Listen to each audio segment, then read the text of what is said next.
You talked a little bit, Chamath, about some of the potential dangers of the internet writ large, and just talked about how your own kids, you wouldn't necessarily have them spending much time on any screen. Yeah, I mean, like, I think the two things that are probably true, irrespective of whatever company is successful at any point in time, is that it's easier than ever to confuse truth and popularity. And so just us as a population of people trying to be informed, it's harder than ever. And then the second thing is that we really have to understand what relationships we have with these companies, particularly when the things that we get from them are free, right? For example, if someone gave you a car, and the seatbelts and airbags didn't work, what would you do? Well, you couldn't do much because the car manufacturer would say, well, what did you expect? It was free. It was free, right. So I guess you're using that as a description of what we should be thinking from Facebook and every one of these companies. We have gotten incredible value, we as consumers, incredible value for 20 years on the internet for free.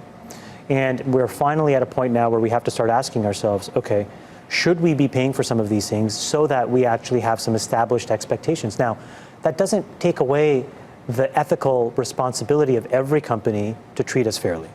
But there's probably going to be a basic set of expectations that everybody lives by. And then, frankly, by having more of a paid relationship, you can expect more. Would you pay for Facebook? If a version of it?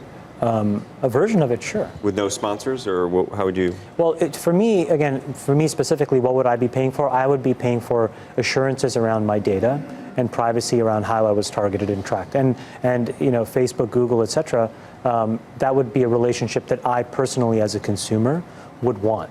I think the bigger issue comes when there were things that are now being revealed about Facebook not knowing what was happening with some of that data, let alone the users knowing what was happening with their data. And you're right.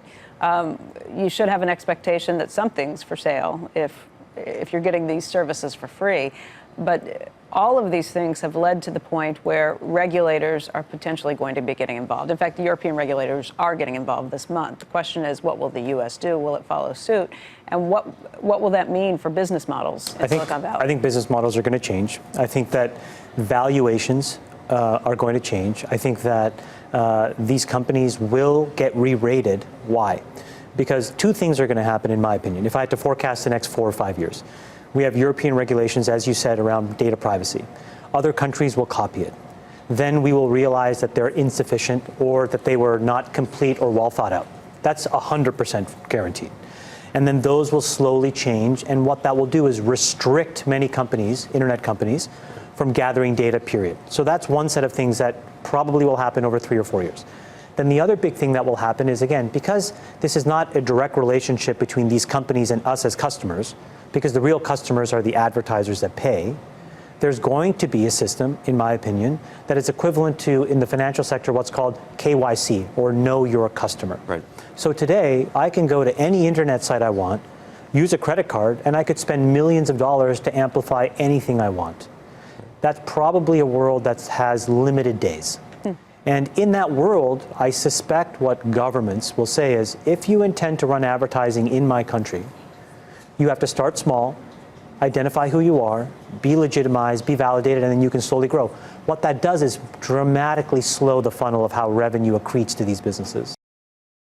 Hey there, thanks for checking out CNBC on YouTube. Be sure to subscribe to stay up to date on all of the day's biggest stories. You can also click on any of the videos around me to watch the latest from CNBC. Thanks for watching.